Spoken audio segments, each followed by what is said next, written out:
Aujourd'hui, je vais vous raconter l'une des affaires criminelles les plus marquantes et les plus terrifiantes que la France ait connues récemment. Une affaire qui a profondément traumatisé tout un pays. Une histoire d'innocence brisée, d'horreur incompréhensible, mais aussi de justice rendue après une enquête minutieuse. C'est l'histoire du meurtre de Lola Daviet, une fillette de 12 ans, retrouvée sans vie dans une malle, au cœur même de l'immeuble où elle habitait.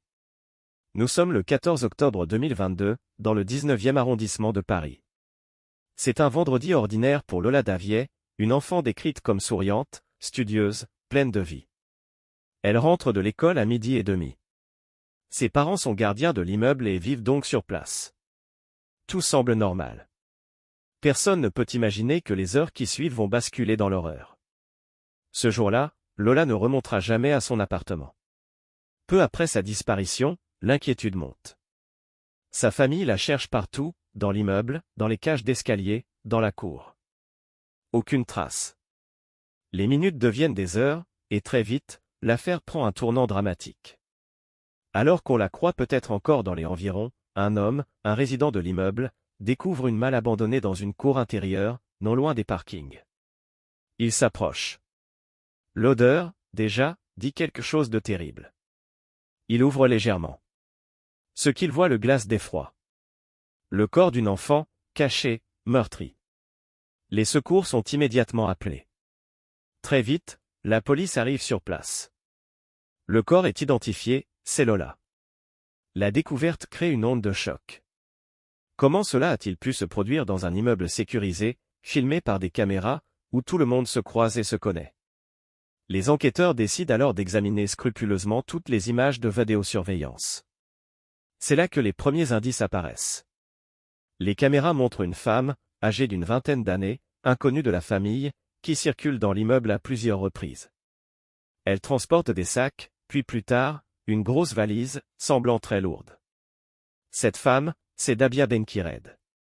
Elle habite dans le même immeuble, dans un appartement occupé par sa sœur. Les images la montrent entrer, puis ressortir avec des bagages. La malle retrouvée avec le corps de Lola correspond à l'un de ces bagages. Les enquêteurs commencent à comprendre. Cette femme est probablement la dernière personne à avoir vu Lola vivante. Ils se mettent immédiatement à sa recherche. Dabia est retrouvée peu après, et rentre dans Paris. Elle est placée en garde à vue. Très vite, son comportement intrigue. Elle ne semble pas mesurer la gravité des faits. Elle raconte des versions incohérentes, parle de disputes imaginaires, prétend que Lola l'aurait suivie volontairement. Ces déclarations n'ont aucun sens. Mais son attitude confirme une chose, elle est impliquée. Pendant ce temps, les policiers fouillent l'appartement où Dabia a été aperçue. Ils y trouvent des traces, des indices, des éléments concordants avec la scène de crime. L'autopsie révèle l'horreur des violences subies par la fillette. Torture. Mutilation. Sévices. Le pays entier est sidéré. Comment une telle barbarie a-t-elle pu se produire en plein Paris, en plein jour, dans un immeuble sécurisé? L'enquête se transforme alors en course contre la montre. Il faut comprendre. Trouver le mobile.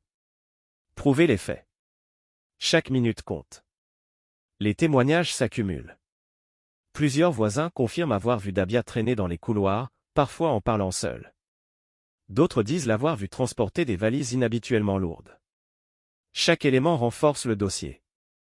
Les enquêteurs établissent finalement une chronologie précise. Lola arrive au pied de son immeuble à 12h30. Dabia l'Y croise. Elle l'emmène dans un appartement voisin. Ce qui s'y passe ensuite est d'une brutalité indescriptible.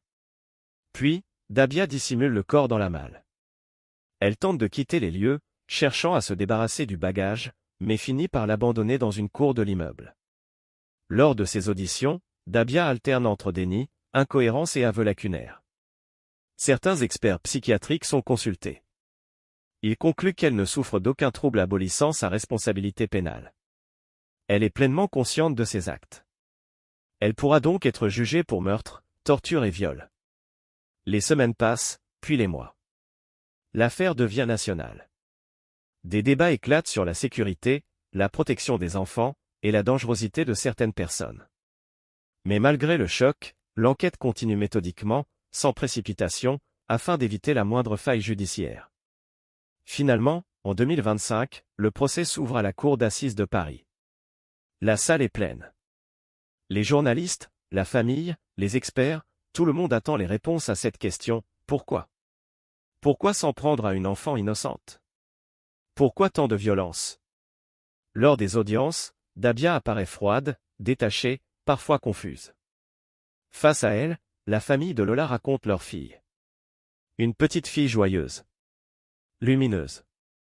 Engagée. Une enfant qui avait encore toute la vie devant elle. L'émotion est immense. Les jurés sont bouleversés. Les experts psychiatriques viennent à la barre.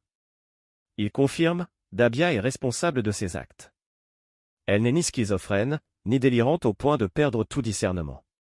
Ces incohérences relèvent plus de la manipulation ou de la confusion volontaire que d'une réelle pathologie. Le procureur prend alors la parole. Il décrit les faits, la violence, l'horreur. Il parle de la souffrance de la victime, de la cruauté de l'acte, du caractère absolument exceptionnel de cette affaire. Son réquisitoire est dur, implacable. Il demande la peine la plus lourde du droit français, la réclusion criminelle à perpétuité incompressible. Une peine très rare, quasiment jamais prononcée, et encore jamais contre une femme. Après plusieurs jours de débats, de témoignages et d'expertise, le verdict tombe.